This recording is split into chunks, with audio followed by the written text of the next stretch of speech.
Alrighty guys, welcome back to Star Wars Review. Today is the weekly Star Wars recap for January 18th, 2022. So yeah, I didn't do one last week. The last one was the channel update New Year's thingy. One of my goals was to do one every week, and I failed legitimately the next week. So yeah, anyways, there isn't a whole lot to talk about. There really hasn't been a lot of stuff the past 2 weeks. In fact, I could have made one last week because the only news story is, already almost 3 weeks old. I think it was, I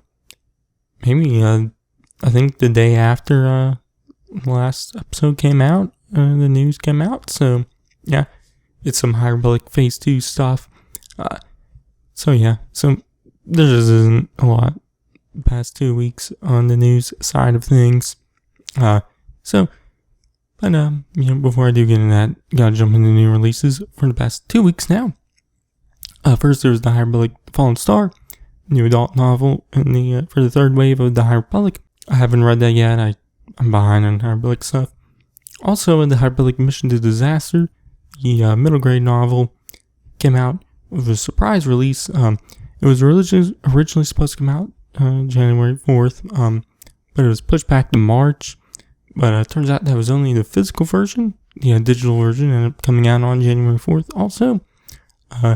So yeah, also haven't read that. The Mandalorian Season 2 Junior novelization came out. Also, the Book of Boba Fett Season 1, Chapter 2, The Tribes of Tatooine came out. I thought that was solid. You can check out my review. Also, Chapter 3, The Streets of Maz Espa came out. Thought that was alright. You can check out my review. And then Dr. Aphra issue 17 came out. Didn't read that. The High Republic Eye of the Storm issue 1 and the High Republic Adventures issue 12 came out. Didn't read those. And then Star Wars issue 20 and Bounty Hunters issue 20 also came out. Haven't read those. But coming out this week is the Book of Boba Fett Season 1 Chapter 4 on January 19th. And the High Republic issue 13. The High Republic Adventures Galactic Bake Off Spectacular and Dr. Aphra issue 18 all come out on January 19th also. So yeah, anyways, let's jump into the news. We got our first details on the second phase of the High Republic. Not a whole lot, but the second phase will be subtitled Quest of the Jedi. We already known that for a while. We also know the third phase's name, Blue's Trials of the Jedi. But the biggest detail we learned about Phase 2 is that it will be taking place 150 years before the first phase, which is definitely surprising. I do wonder the reason for going back in time. Obviously, I haven't read the third wave yet, and I'm behind on wave 2 stuff, so I still have a lot of stuff I need to read to catch up on.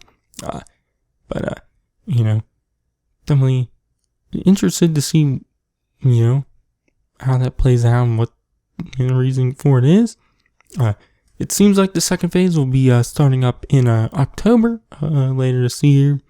Because Kevin Scott said he'll be doing the Marvel ongoing comic series again, starting in October. I assume everything else will start to come out around then. Maybe September will be start, but probably October. But Daniel Jose Older said he'll be running a graphic novel for Dark Horse, which will be using we'll be keeping the High Republic Adventures name. He said graphic novel. I don't know if that's in, it'll be something issue by issue. Usually graphic novel means one big collection story, so I would assume that's what it is. Charles Soule revealed that he'll be running a comic miniseries for Marvel following Porter Engle, and it'll reveal how it became known as the Blade of Bardada. At least there'll be at least one character who was in the first phase. Claudia Gray didn't say what she'll be writing, but Justina Ireland revealed that she'll be writing a young adult novel with author Tessa Gratton, who'll be joining the High Republic team with other authors, Zoraida Cordova, George Mann, and Lydia Kang. Those three have written Star Wars stuff before. George Mann has written for the High Republic also, with the two 8x8 storybooks. I believe is I forget the names of them, but for Wave 2 and there's an upcoming one. What he wrote. The Wave one was written by Cam Scott. Zerati Cordova, I believe, wrote the Galaxy's Edge young adult novel. I forget the name of it. Lydia Kang, I believe, wrote a short story in the Empire Strikes Back from a certain point of view. So yeah, I don't know if Tessa Gratton has. No, I don't think she has, but if she is, probably a short story for like from a certain point of view. But they'll all be doing High Republic stuff, along with the original 5 High Republic authors. So yeah, if that means more stories, then I'm fine with that. I am hoping each wave gets more adult novels. One thing I've been saying is I wish there was an adult novel which is kind of set in the era.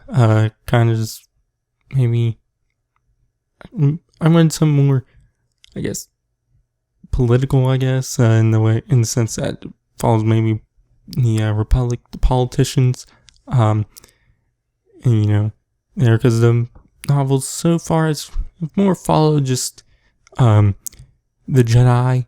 Definitely the adult novels with a little bit of stuff here and there of politicians, or even just like bounty hunter, following bounty hunter, just something like that more, just not following the Jedi, I guess.